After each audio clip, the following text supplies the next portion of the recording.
Video start کرنے سے پہلے میری آپ دوستوں سے یہ گزارش ہے، اگر آپ میرے چینل پر نئے ہیں تو میرے چینل کو ضرور سے سبسکرائب کر دو اور بیل کے آئیکن پر لازمی سے کلک کر دو تاکہ میری ہر آنے والی ویڈیو آپ کو بر وقت مل سکے۔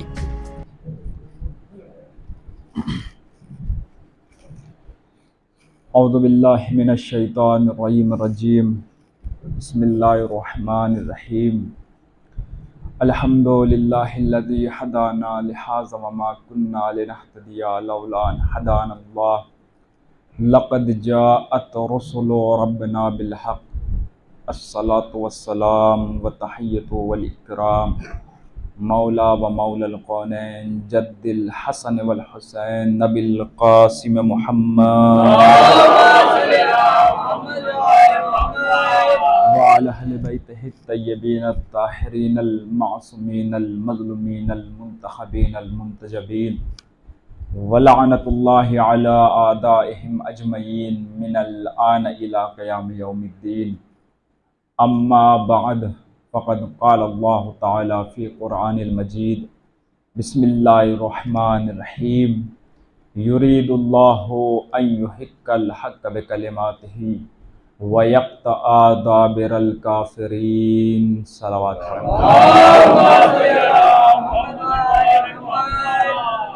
سامعین حضرات، ماتمداران سید الشہداء، بجا بجا بکھری ہوئی دعائے سیدہ سلام اللہ علیہا، پروردگار عالم کا لاکھ لاکھ شکر ہے کہ اس معبود حقیقی نے ہمارے دلوں میں اہل بیت کی محبت کو رکھا، اور اس خداوند عالم کا لاکھ لاکھ شکر ہے کہ ہماری یہ قوم 1400 سالوں سے سفر طے کرتی ہوئی آ رہی ہے، نہ کبھی گمراہ ہوئی نہ کبھی بے راہ ہوئی، کیونکہ گمراہی اور بے راہی دو طریقوں سے ملتی ہے، دو راستوں سے ملتی ہے۔ زیادہ خوشی مل جائے تب انسان گمراہ ہو جاتا ہے، زیادہ غم مل جائے تب انسان گمراہ ہو جاتا ہے، لیکن اہل بیت علیہم السلام نے ہمیں کبھی گمراہ نہیں ہونے دیا۔ ہمیں جب زیادہ خوشی ملی تو انہوں نے ہمارے دامن کو تھام لیا اور ہمیں گمراہ ہونے سے بچا لیا، جب ہمیں زیادہ غم ملا تو غم کربلا نے ہمیں گمراہ ہونے سے بچا لیا۔ ہماری یہ قوم سفر طے کرتی ہوئی آ رہی ہے، نہ کبھی گمراہ ہوئی نہ کبھی بے راہ ہوئی،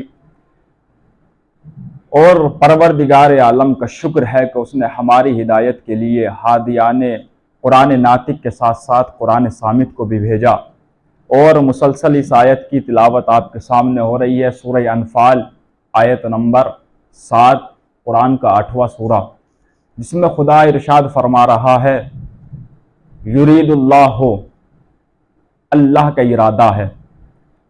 آیت قرآن کی ایک آیت ہے، اس کے پہلے میں بتایا گیا کہ آیت اسے کہتے ہیں کہ وہ ایسی نشانی کہ جو کبھی کبھی واقع ہو اور اسے دیکھ کر خدا یاد آئے۔ اس کے بعد اللہ کہہ رہا ہے یرید اللہ، اللہ کا ارادہ ہے، اللہ چاہتا ہے، ایحق الحق کا، کہ وہ حق کو حق ثابت کرے۔ ارادہ وہ بھی کرتا ہے، ارادہ اہل بیت بھی کرتے ہیں، ارادہ ہم بھی کرتے ہیں، مگر محمد و آل محمد کے ارادے میں اور ہمارے ارادے میں بہت بڑا فرق ہے۔ جب ہم کوئی ارادہ کرتے ہیں تو اس ارادے کو پائے تکمیل تک پہنچانے کے لیے ایک سازگار ماحول بناتے ہیں، لیکن جب ہمیں یہ احساس ہوتا ہے کہ اب ہمارا یہ ارادہ پائے تکمیل تک پہنچا تو ہمارا ارادہ ٹوٹ جاتا ہے، کیونکہ ہمارے ارادے کی کوئی حیثیت نہیں ہوتی۔ لیکن جب یہ ارادہ کرتے ہیں تو یہ کوئی ماحول نہیں بناتے کہ اس ارادے کو پائے تکمیل تک پہنچائیں گے، نہیں، بلکہ یہ کن فیکن کے مالک ہے، جو کہہ دیتے ہیں وہ ہو جاتا ہے۔ اب اللہ کہہ رہا ہے کہ میرا ارادہ ہے ایحق الحق کا، اللہ کہہ رہا ہے کہ میں اسے ثابت کروں، میں یہ تمہیں بتاؤں کہ حق کیا ہے، وَيَقْطَعَ دَابِرَ الْكَافِرِينَ، اور کافروں کے ارادے کو منقطع کروں۔ کہ پروردگار تو نے ارادہ کیا، تو بتانا چاہتا ہے کہ حق کیا ہے، باطل کیا ہے، ہمارے لیے اگر ہمیں آگاہ کرنا چاہتا ہے، ہمیں بتانا چاہتا ہے حق کیا ہے، اب ہمیں حق تلاش کرنے کے لیے ایک صلوات پڑھے محمد علیہ وسلم۔ اب ہم یہ دیکھیں کہ حق کیا ہے، ہم یہ دیکھیں کہ باطل کیا ہے، اب ہمیں حق تلاش کرنے کے لیے در بدر جانے کی ضرورت نہیں ہے، ٹھوکریں کھانے کی ضرورت نہیں ہے، لوگوں سے پوچھنے کی ضرورت نہیں ہے، گھروں پہ جا کر دق الباب کرنے کی ضرورت نہیں ہے کہ ہمیں یہ بتاؤ کہ حق کیا ہے، باطل کیا ہے۔ اللہ کہہ رہا ہے کہ میں بتاؤں گا، میرا ارادہ ہے، میں بتاؤں گا کہ حق کیا ہے، باطل کیا ہے۔ اللہ نے ایک جملہ کہا بے کلمات ہی، اگر تمہیں یہ جاننا ہے کہ حق کیا ہے باطل کیا ہے تو میں تمہیں کلمات کے ذریعے بتاؤں گا کہ حق کیا ہے باطل کیا ہے۔ آئیے بارگاہ خدا میں چلتے ہیں اور چلنے کے بعد خدا سے پوچھتے ہیں کہ پروردگار تو ہی بتا دے کہ وہ کلمات ہے کیا، کہ جن کی وجہ سے ہمیں یہ معلوم ہوگا کہ حق کیا ہے باطل کیا ہے۔ اللہ کہہ رہا ہے کہ دیکھو گھبرانے کی ضرورت نہیں ہے، قرآن پڑھو، سورہ بقرہ آیت نمبر 37 میں پروردگار عالم ارشاد فرما رہا ہے، بسم اللہ الرحمن الرحیم، فَتَلَقَّى آدَمُ مِن رَبِّهِ كَلِمَاتٍ فَتَابَ عَلَيْهِ إِنَّهُ هُوَ التَّوَّابُ الرَّحِيمُ، کہ جب آدم کو جنت سے نکالا گیا، آدم جنت سے زمین پر آئے، آدم گریہ کرتے رہے، آدم توبہ کرتے رہے، آدم دعا کرتے رہے، نہ آدم کی دعا قبول ہوئی، نہ آدم کی توبہ قبول ہوئی، نہ آدم کا گریہ قبول ہوا۔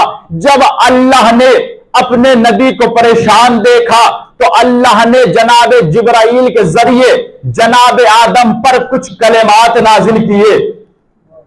اللہ کہہ رہا ہے کلمات کے ذریعے، بے کلمات ہی، کلمات کے ذریعے بتاؤں گا کہ حق کیا ہے۔ وہ کلمات کیا ہے؟ اللہ نے سورہ بقرہ میں فرمایا فَتَلَقَّى آدم من ربہ، پروردگار عالم کی طرف سے من ربہ بے کلمات، کچھ کلمات نازل ہوئے جناب جبرائیل کے ذریعے جناب آدم پر۔ ان کلمات کے آنے سے پہلے جناب آدم دعا کرتے رہے، نہ دعا قبول ہوئی، توبہ کرتے رہے، نہ توبہ قبول ہوئی، گریہ کرتے رہے، نہ گریہ قبول ہوا۔ لیکن جب وہ کلمات نازل ہوئے، اب جب جناب آدم نے ان کلمات کو ذریعہ بنایا، دعا بھی قبول ہو گئی، توبہ بھی قبول ہو گئی۔ آئیے بارگاہ آدم میں چلتے ہیں اور دست ادب جوڑ کر پوچھتے ہیں آدم ہمیں یہ بتائیے کہ کلمات کے آنے سے پہلے آپ دعا کر رہے تھے، دعا قبول نہ ہوئی، آپ توبہ کر رہے تھے، توبہ قبول نہ ہوئی، وہ کلمات ہے کیا کہ جن کو تم نے وسیلہ بنایا اور تمہاری دعا قبول ہو گئی؟ شاید جناب آدم کہے عجیب احمقانہ گفتگو کر رہے ہو، ارے تم اپنی نمازوں کے بعد، اپنی مجلسوں کے بعد جن کے وسیلے سے دعا کرتے ہو وہی تو ہے وہ کلمات بحق محمد وانت المحمود۔ اپنی مجلسوں کے بعد جن کے وسیلے سے دعا کرتے ہو وہی تو ہے وہ کلمات بحق محمد وانت المحمود، بحق علی وانت الاعلی، بحق فاطمہ وانت فاطر السماوات والارض، بحق الحسن وانت المحسن، بحق الحسین وانت قدیم الاحسان۔ اے پروردگار، جناب آدم پر جب تک کلمات نہیں تھے، جب تک نازل نہیں ہوئے تھے، رو رہے تھے، گریہ کر رہے تھے، نہ دعا قبول ہوئی تھی نہ توبہ۔ لیکن جب کلمات آئے، اللہ کے نبی نے دعا کی، پروردگار تو محمود ہے، تجھے محمد کا واسطہ، تو اعلیٰ ہے، تجھے علی کا واسطہ، تو فاطر السماوات والارض ہے، تجھے فاطمہ کا واسطہ، تو محسن ہے، تجھے حسن کا واسطہ، تو قدیم الاحسان ہے، تجھے حسین کا واسطہ۔ یعنی جناب آدم کے ان کلمات نے بتا دیا کہ حق کو تلاش کرنے کے لیے در بدر جانے کی ضرورت نہیں ہے، پنجتن کے در پر آنا پڑے گا۔ حق کو دیکھنے کے لیے تمہیں در بدر جانے کی ضرورت نہیں ہے، پنجتن کے در پر آنا پڑے گا۔ اللہ کا نبی، پہلا بشر، پہلا انسان کہ جسے اللہ نے جنت سے نکالا، کس لیے؟ اللہ نے کہا تھا آدم فلا درخت کے قریب مت جانا۔ جناب آدم گئے، جنت سے نکال دیا گیا۔ اچھا، اللہ نے جو جناب آدم کو خلق کیا تھا وہ کس لیے خلق کیا تھا؟ دیکھیں ہم یہ بات بھی غلط کہتے ہیں کہ جنت سے نکال دیا، نہیں، بلکہ جنت سے زمین پر بھیجا۔ کیوں؟ کیونکہ اللہ کہہ رہا ہے میں نے آسمان کے لیے، یہ جنت کے لیے خلیفہ نہیں بنایا، انی جائل فی الارض خلیفہ، میں زمین کے لیے خلیفہ بنا رہا ہوں، جنت کے لیے خلیفہ نہیں۔ مگر عجیب بات ہے، پروردگار کہہ رہا ہے کہ میں خلیفہ بنا رہا ہوں زمین کے لیے، مگر بنا رہا ہے جنت میں۔ خلیفہ کہاں بنا؟ جنت میں۔ اللہ نے کہا سبھی فرشتوں سے دیکھو میں خلیفہ بنانے والا ہوں، جب میں اس میں روح پھونکوں تو تم سب سجدہ ریز ہو جانا۔ اب سب نے کہا اے پروردگار تو ایسے کو خلیفہ بنائے گا جو زمین پر جا کر خوریزی برپا کرے؟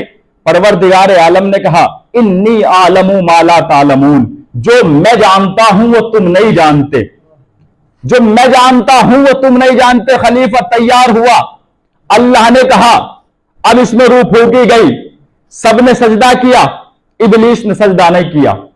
کیا کہا اے پروردگار تو نے مجھے آگ سے بنایا، اسے مٹی سے بنایا۔ دیکھیے تاریخ گواہ ہے، ہم سب جانتے ہیں کہ جناب آدم یہ انسان کتنی چیزوں سے خلق ہوئے، کتنی چیزیں مل کر؟ 4، پانی، خاک، ہوا اور مٹی۔ 4 چیزیں، پانی، ہوا، آگ اور مٹی، 4 چیزیں سے مل کر انسان خلق ہوا ہے۔ مگر جب شیطان نے مخالفت کی تو یہ نہیں کہا کہ تو نے اسے آگ سے بنایا، یہ نہیں کہا تو نے اسے ہوا سے بنایا، یہ نہیں کہا تو نے اسے پانی سے بنایا، بلکہ یہ کہا کہ مجھے آگ سے بنایا، اسے مٹی سے بنایا۔ اور مٹی کو عربی میں کہتے ہیں تراب، مٹی کو عربی میں کہتے ہیں تراب، اور مولائے کائنات کا ایک لقب ہے ابو تراب، یعنی مٹی کا باپ۔ ایک شیطان نے جو مخالفت کی، آگ سے مخالفت نہیں، ہوا سے دشمنی نہیں، پانی سے دشمنی نہیں، دشمنی ہے تو صرف تراب سے، کہ پروردگار تو نے اسے تراب سے بنایا، تو نے اسے تراب سے بنایا۔ آئیے اب اسے چھوڑتے ہیں، اب کربلا کے میدان میں چلتے ہیں۔ 10 محرم ہے، امام حسین ہے، یزید کا لشکر ہے، امام پوچھ رہے ہیں آخر کیا وجہ ہے کہ جو تم مجھے قتل کرنا چاہتے ہو؟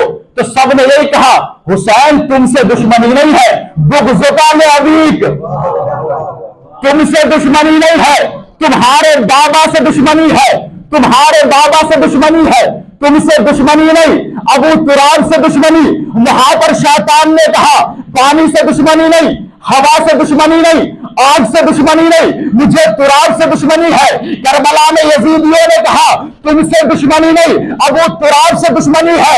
ان دونوں کی باتوں سے یہ بات تو صاف ظاہر ہو گئی کہ جنت میں ایسا شیطان تھا جسے تراب سے دشمنی تھی، کربلا میں ایسے شیطان تھے جنہیں ابو تراب سے دشمنی تھی۔ صلوات کرے محمد و آل محمد۔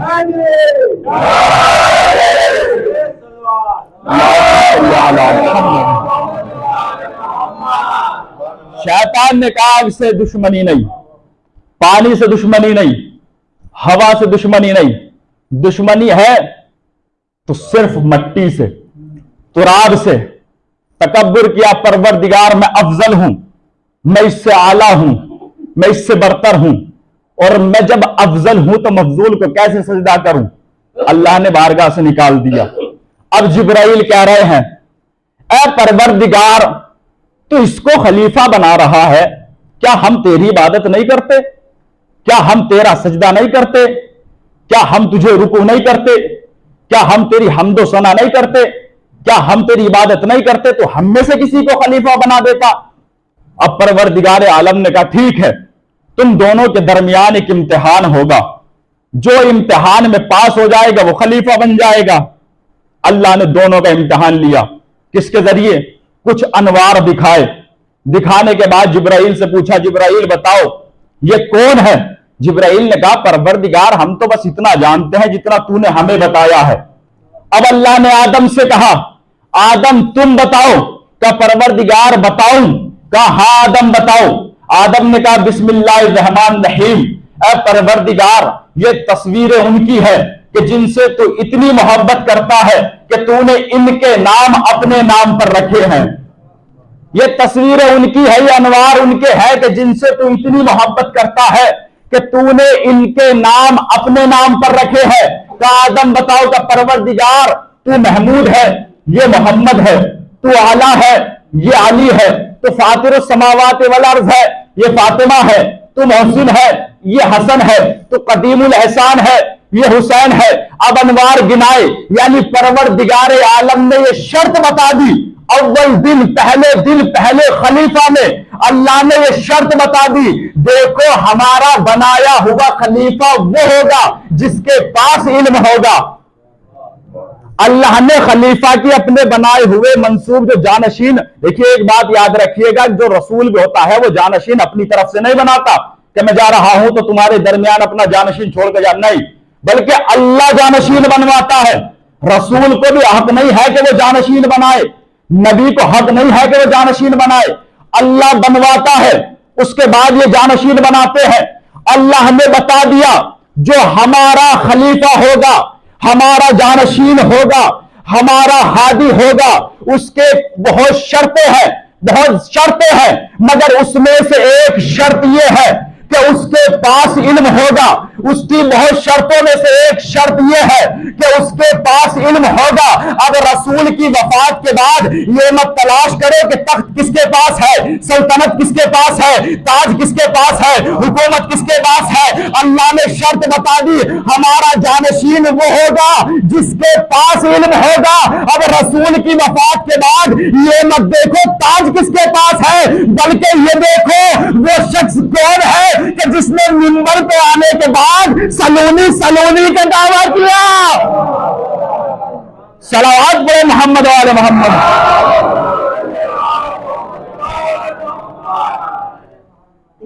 اللہ نے شرط بتا دی، ہمارا خلیفہ، ہمارا جانشین وہ ہوگا جس کے پاس علم ہوگا۔ جناب آدم زمین پر آئے، توبہ کر رہے ہیں، گریہ کر رہے ہیں، نہ گریہ قبول ہوا نہ توبہ۔ جب وسیلہ بنایا کہ پروردگار تجھے ان کا واسطہ جن سے تو اتنی محبت کرتا ہے کہ تو نے ان کے نام اپنے نام پر رکھے ہیں، تو اب حق تلاش کرنے کے لیے در بدر نہ جاؤ، در اہل بیت پر آؤ۔ اور دن کی مجلس میں ایک حدیث بیان کی تھی کہ اس میں اللہ کا نبی فرما رہا ہے، الحق مال علی والعلی مال حق، حق علی کے ساتھ، علی حق کے ساتھ۔ اور اللہ کے نبی نے ایک اور حدیث بیان کی ہے، القرآن مال علی والعلی مال قرآن، یعنی اس کا مطلب یہ ثابت ہو گیا جو ان کی طرف ہوگا وہ حق ہوگا، جو ان کے مخالف ہوگا وہ باطل ہوگا، جو ان کے طرف ہوگا ان کی سائر ہوگا وہ حق ہوگا، جو ان کے مخالف ہوگا وہ باطل ہوگا۔ مثال پیش کر رہا ہوں، جو ان کی طرف ہوگا وہ حق ہوگا، جو ان کے مخالف ہوگا وہ باطل ہوگا۔ جنگ صفین میں معاویہ کے لشکر نے جب یہ دیکھا کہ ان کی ہار ہو رہی ہے تو اس نے قرآن کا جزدان لیا، لینے کے بعد اس میں پتھروں کو بھرا، بھرنے کے بعد نیزوں کو بلند کیا اور آواز لگائی، قرآن جو ان کی طرف ہوگا وہ حق ہوگا، جو ان کے مخالف ہوگا وہ باطل ہوگا۔ قرآن کے جزدان میں پتھروں کو بھرا، آواز لگائی، قرآن قرآن قرآن۔ جب قرآن کی آواز مسلمانوں نے سنی، اپنے ہاتھوں کو روک لیا، اپنے حملوں کو روک لیا، اپنی تلوار کو روک لیا۔ مگر تاریخ بتاتی ہے کہ مالک اشتر ہے، لڑتے جاتے ہیں، تلوار چلاتے جاتے ہیں، حملہ کرتے جاتے ہیں، تلوار چلاتے جاتے ہیں، قتل کرتے جاتے ہیں، تلوار چلاتے جاتے ہیں، جو ان کی طرف ہوگا وہ حق ہوگا۔ اب کسی صحابی نے مالک اشتر کی کلائی کو پکڑا اور پکڑنے کے بعد کہا، اے مالک اشتر اپنے ہاتھوں کو روک لو، دیکھتے نہیں سامنے قرآن ہے۔ مالک اشتر نے اپنے ہاتھ کو چھڑایا اور چھڑانے کے بعد کہا، سن وہ قرآن ہو ہی نہیں سکتا کیونکہ قرآن ہے حق، اور اگر وہ حق ہوتا تو ادھر ہوتا ادھر نہ ہوتا، کیونکہ قرآن ہے حق۔ بعد بلند صلوات پہ محمد آل محمد۔ قرآن یا اللہ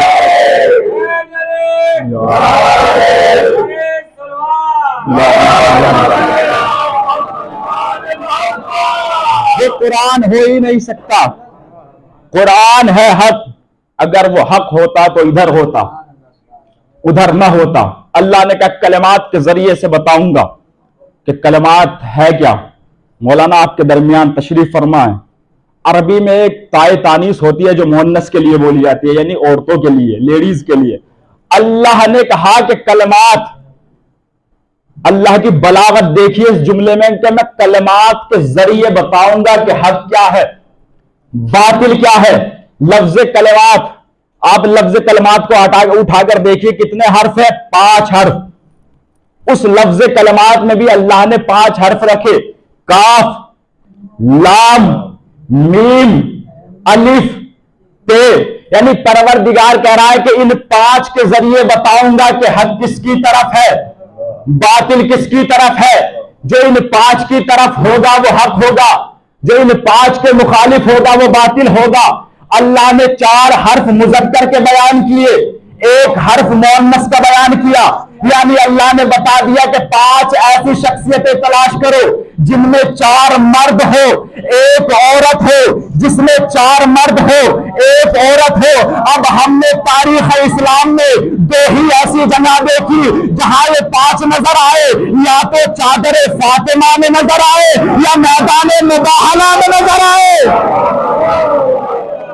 ایسے 5 یا تو چادر فاطمہ میں نظر آئے یا میدان مباہلہ میں نظر آئے۔ جو ان کی طرف ہوگا وہ حق ہوگا، جو ان کے مخالف ہوگا وہ باطل ہوگا۔ یہ 5 میدان مباہلہ میں گئے۔ کس سے مباہلہ ہوا؟ کس چیز کا مباہلہ ہوا؟ نصارہ سے، عیسائیوں سے۔ کس چیز کا مباہلہ؟ وہ رسول کے پاس آ کر باتیں کرتے اور کہتے کہ اپنا دعویٰ رکھتے کہ دیکھو عیسیٰ بغیر باپ کے پیدا ہوئے ہیں، وہ اللہ کے بیٹے ہیں۔ ان کے بعد وہ کسی کو نبی نہیں مانتے، وہ اللہ کا بیٹا مانتے جناب عیسیٰ کو۔ اللہ نے آیت بھیجی، اے رسول اللہ یہ تم سے دعویٰ کرتے ہیں تم ان کے ساتھ مباہلہ کرو، اور جو مباہلے میں جھوٹا ثابت ہو لعنت اللہ علی الکاذبین، اس پر جھوٹے پر اللہ کی لعنت، جو جھوٹا ہوگا اس پر اللہ کی لعنت۔ اس کے بعد کہلوایا ان سے کہہ دو تم اپنے مردوں کو لاؤ ہم اپنے مردوں کو لاتے ہیں، تم اپنی عورتوں کو لاؤ ہم اپنی عورتوں کو لاتے ہیں، تم اپنے نفسوں کو لاؤ ہم اپنے نفسوں کو لاتے ہیں، تم اپنے بیٹوں کو لاؤ ہم اپنے بیٹوں کو لاتے ہیں۔ اب یہ قافلہ چلا، عیسائی کھڑے ہوئے ہیں، عیسائی ایک بہت بڑا مجمع آیا ہے، دیکھ رہا ہے رسول اللہ کے راستے کی طرف دیکھ رہا ہے کہ آخر رسول لاتے کسے ہیں، آخر رسول لاتے کسے ہیں، کتنے مجمع کو لاتے ہیں، کتنی تعداد کو لاتے ہیں۔ رسول کھڑے ہوئے دیکھ رہے ہیں، عیسائی کھڑے ہوئے دیکھ رہے ہیں۔ اب عیسائی نے ایک منظر دیکھا کہ صرف 5 شخصیتیں ہیں، صرف 4 شخصیتیں ہیں جنہیں رسول اپنے ساتھ لا رہے ہیں۔ ایک حسن ہے، ایک حسین ہے، ایک فاطمہ ہے، ایک علی ہے۔ صرف 4 شخصیتوں کو رسول اپنے ساتھ لے کر گئے، مگر جب عیسائیوں نے ان کو آتے ہوئے دیکھا تو کیا جملہ کہا کہ ہم ان کو ایسوں کو دیکھ رہے ہیں، ایسی نورانی شخصیتوں کو دیکھ رہے ہیں کہ اگر یہ پہاڑوں کی طرف اشارہ کر دے تو پہاڑ ریزہ ریزہ ہو جائے۔ مباہلہ نہیں کیا، اگر یہ پہاڑوں کی طرف اشارہ کر دے تو پہاڑ ریزہ ریزہ ہو جائے، یعنی وہ پنجتن کے مقابلے سے ہٹ گئے۔ اب تاریخ کا قانون بن گیا، لعنت کا قانون بن گیا۔ اب تاریخ اسلام اٹھا کر دیکھ لیجئے، کوئی عیسائیوں پہ لعنت نہیں کرتا۔ کیوں؟ کیونکہ قانون بن گیا لعنت کا کہ پنجتن پاک کے سامنے سے ہٹنے والا لعنتی نہیں ہے، ان کے سامنے ڈٹنے والا لعنتی ہے۔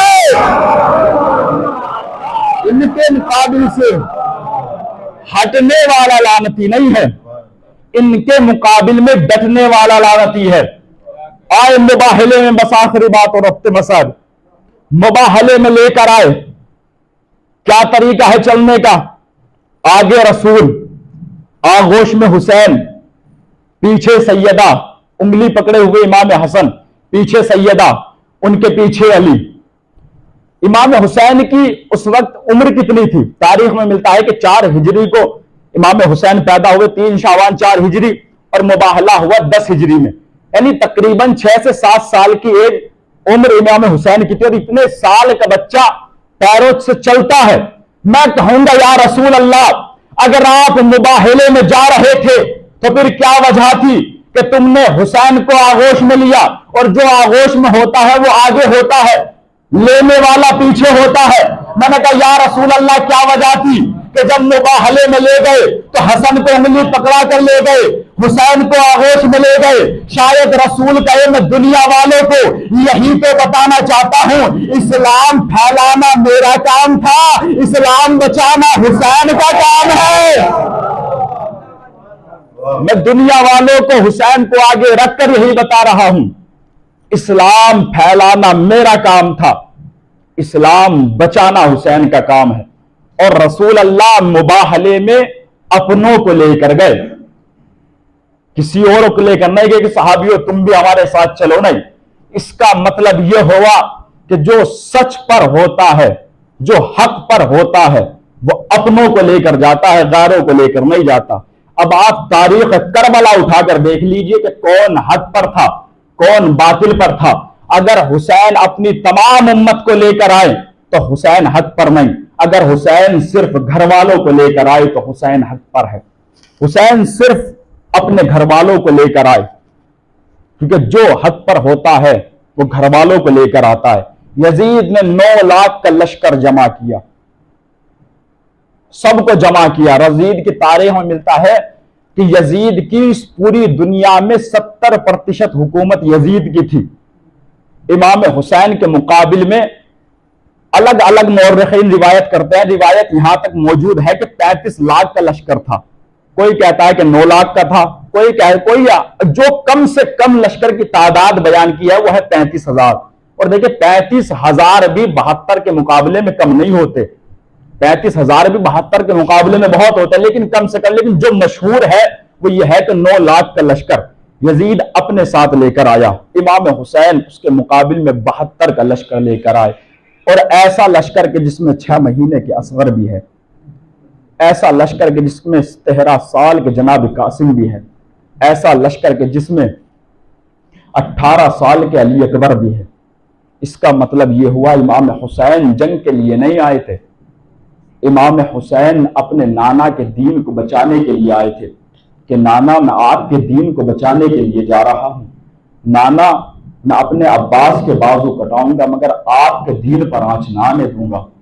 نانا میں اپنے اکبر کا سینہ پیش کروں گا مگر آپ کے دین کو آنچ نہ آنے دوں گا. نانا میں اپنے اصغر کا گلا پیش کروں گا مگر آپ کے دین کو آنچ نہ آنے دوں گا. اجر حکم اللہ, خدا آپ کو کوئی غم نہ دے سوائے مظلوم کربلا کے. تاریخ بتاتی ہے کہ کوفے سے امام حسین پر خطوط پہ خطوط آ رہے ہیں کہ حسین آپ کوفہ آ جائیے, آپ کی یہاں پر بہت ضرورت ہے. امام حسین نے اپنے بھائی مسلم کو بھیجا. جناب مسلم اپنے 2 بیٹوں کے ساتھ محمد اور ابراہیم کے ساتھ کوفے میں گئے. تاریخ بتاتی ہے, دیکھیے سب کہتے ہیں کہ کوفہ بے وفاؤں کا شہر تھا. کوفہ بے وفاؤں کا شہر نہیں تھا. یہ جو مرثیوں میں اور شاعر بیان کرتے ہیں کہ بے وفاؤں کا, کوفہ بے وفاؤں کا شہر نہیں تھا بلکہ کوفہ وفاداروں کا شہر تھا. کیونکہ جہاں پر جناب مسلم آ کر رکے, جناب مسلم جناب مختار کے گھر میں آ کر رکے. تاریخ بتاتی ہے کہ جناب حبیب ابن مظاہر بھی وہاں کے ہیں, اور کربلا میں اکثریت جو شہید ہے وہ کوفے کے ہیں. تو کوفہ بے وفاؤں کا شہر نہیں تھا, وہ تو بے وفائی ان لوگوں نے کی کہ جو کوفے میں آ کر بس گئے تھے, جو کوفے کے رہنے والے نہیں تھے. ورنہ جانتے ہو کوفے والے کتنے با وفا تھے کہ جب جناب مسلم کو شہید کر دیا گیا اور جناب مسلم کے بچوں کو زندان میں ڈالا گیا تو جو زندان کا دروغہ تھا اس کا نام تھا مشکور, وہ اہل بیت سے بہت محبت کرتا تھا. 9 ذی الحجہ کو جناب مسلم کی شہادت ہوئی. اگلے روز بقرہ عید کا روز ہے, عید قربان کا روز ہے. جب عید قربان ہوئی تو وہ اہل بیت کا اتنا چاہنے والا تھا, اتنا ماننے والا تھا کہ وہ بقرہ عید میں اس جانور کے گوشت کو تمام یتیموں کو دیا کرتا تھا, یتیموں کو کھلایا کرتا تھا. جب وہ اپنے گھر جا کر بستر پر لیٹا تو اس نے دیکھا کہ کوئی دروازے پر آ کر دق الباب کر رہا ہے. اس نے اپنی زوجہ کو بھیجا کہ دیکھو کون ہے. زوجہ دروازے پہ آئی تو دیکھا ایک نقاب پوش بیوی ہے جو آ کر کہہ رہی ہے کہ یہ بتائے کہ تیرا شوہر کہاں ہے. وہ کہتی ہے کہ میرا شوہر تھکا ہوا ہے, آرام کر رہا ہے. کہ تو اپنے شوہر سے جا کر کہنا کہ اس نے عید قربان کے گوشت کو ہر کسی میں تقسیم کیا مگر 2 بچوں کو گوشت نہیں دیا. 2 بچے گوشت سے محروم رہ گئے, وہ کھانے سے محروم رہ گئے. اس کی زوجہ اپنے شوہر کے پاس آئی اور آنے کے بعد کہا کہ ایک بیوی ہے جو یہ سوال کر رہی ہے کہ تم نے ہر کسی کو کھانا دیا مگر 2 بچوں کو کھانا نہیں دیا. کہ ذرا ان بیوی سے جا کر تو پوچھو کہ وہ 2 بچے ہیں کون؟ تو بیوی فرماتی ہے کہ اپنے شوہر سے جا کر کہہ دو کہ 2 بچے وہ جو تیرے زندان میں ہیں، جو مسلم کے بیٹے ہیں، جو محمد ابراہیم ہے۔ مشکور اپنی زوجہ کو لے کر چلا، جیسے گھر سے جا رہا تھا تو اس کے جو مشکور کے 2 بچے تھے، 2 بچیاں تھی، انہوں نے اپنے بابا سے کہا کہ بابا ہم بھی آپ کے ساتھ چلتے ہیں، ہم بھی دیکھتے ہیں کہ یتیم دکھتے کیسے ہیں، یتیم ہوتے کیسے ہیں۔ دونوں بچیوں کے ساتھ مشکور اپنی زوجہ کے ساتھ زندان میں آیا، آ کر محمد کو اپنے پاس بلایا اور بلانے کے بعد کہا کہ تمہارا چھوٹا بھائی ابراہیم نظر نہیں آتا۔ محمد کہتا ہے کہ میرا چھوٹا بھائی ابراہیم بہت بھوکا تھا، ارے بھوک کی وجہ سے رش کے عالم میں پڑا ہوا ہے۔ مشکور نے ان دونوں کو زندان سے رہا کیا، بس آخری بات اور ختم دعا، دونوں کو زندان سے رہا کیا۔ دونوں بچے کوفے میں پھر رہے ہیں، گلیوں میں پھر رہے ہیں، پریشان ہو کر ایک درخت پر جا کر بیٹھے۔ ایک مومنہ جو پانی لینے کے لیے گئی، اس نے پانی میں ان دونوں کے چہرے کو دیکھا، ان دونوں کو لے کر اپنے گھر گئی۔ عبید اللہ ابن زیاد کے یہاں اس مومنہ کا بیٹا کام کرتا تھا، اس عبید اللہ زیاد نے کہا تھا کہ جو ان دونوں کے سر کو لا کر دے گا، جو ان دونوں کو زندہ یا مردہ لا کر دے گا، اسے فلاں انعام سے نوازا جائے گا۔ وہ مومنہ ان دونوں بچوں کو لے کر آئی اور ایک حجرے میں جا کر سلا دیا اور کہا دیکھو میرا بیٹا عبید اللہ ابن زیاد کے لیے کام کرتا ہے، تم دونوں خاموش رہنا اور بتی کو گل کر دینا اور آواز مت کرنا۔ دونوں بچے جا کر حجرے میں سو گئے۔ اب دونوں نے خواب میں دیکھا کہ دونوں کے خواب میں سیدہ آئی ہے اور آ کر کہہ رہی ہے محمد ہمارے پاس آ جاؤ، ابراہیم ہمارے پاس آ جاؤ۔ تو دونوں چوک کر اٹھے۔ اس مومنہ کے لڑکے نے دیکھا، دونوں کے بالوں کو پکڑ کر نبی کے کنارے لایا اور لانے کے بعد دونوں کے تماچے لگائے اور لگانے کے بعد کہا پہلے کسے قتل کرو؟ ابراہیم آگے آ کر کہتے ہیں دیکھو میرے سامنے میرے بھائی کو مت قتل کرنا۔ ارے میرے بابا نے کہا تھا اے ابراہیم بڑا بھائی باپ کی مانند ہوتا ہے، ایسا شخص میں یہ برداشت نہیں کر سکتا کہ میرے باپ کو میرے سامنے کوئی قتل کرے۔ جیسے ہی وہ جناب ابراہیم کو قتل کرنے کے لیے بڑھا، محمد آگے آ گئے۔ محمد آگے آ کر کہنے لگے میں نہیں دیکھ سکتا کہ تم میرے چھوٹے بھائی کو میرے سامنے قتل کرے۔ بس ان دوست نے دونوں کے سر کو قلم کیا، دونوں کے سر و جسم سے جدا کیا اور کرنے کے بعد دونوں کے لاشوں کو دریا میں بہایا۔ اب دونوں کے سر کو گٹھڑی میں رکھ کر عبید اللہ ابن زیاد کے پاس لے کر گیا۔ عبید اللہ ابن زیاد اس سے کہتا ہے کہ ذرا ان کے سر پر پانی تو ڈال۔ اب جیسے سر پر پانی ڈالا گیا، پانی کے ساتھ ساتھ محمد و ابراہیم کے بال بھی جھڑنے لگے، بال بھی بہنے لگے۔ ارے عبید اللہ ابن زیاد اس سے پوچھتا ہے آخر ان بچوں کے بال کیوں بہ رہے ہیں؟ وہ شخص کہتا ہے عبید اللہ ارے میں نے انہیں قتل کرنے سے پہلے ان کے بالوں کو نوچا، ان کے چہرے پر تماچے لگائے۔ اجرکم اللہ، خدا تو کوئی غم نہ دے سوائے مظلوم کربلا کے۔ اے عبید اللہ ارے میں نے انہیں قتل کرنے سے پہلے ان کے بالوں کو نوچا، ان کے چہرے پر تماچے لگائے۔ میں کہوں گا محمد و ابراہیم ارے یہاں تمہارے تماچے لگے، وہاں شام غریبہ حسین کی بیٹی سکینہ جس کے بالوں کو نوچا جائے گا، جس کے چہرے پر تماچے لگائے جائیں گے۔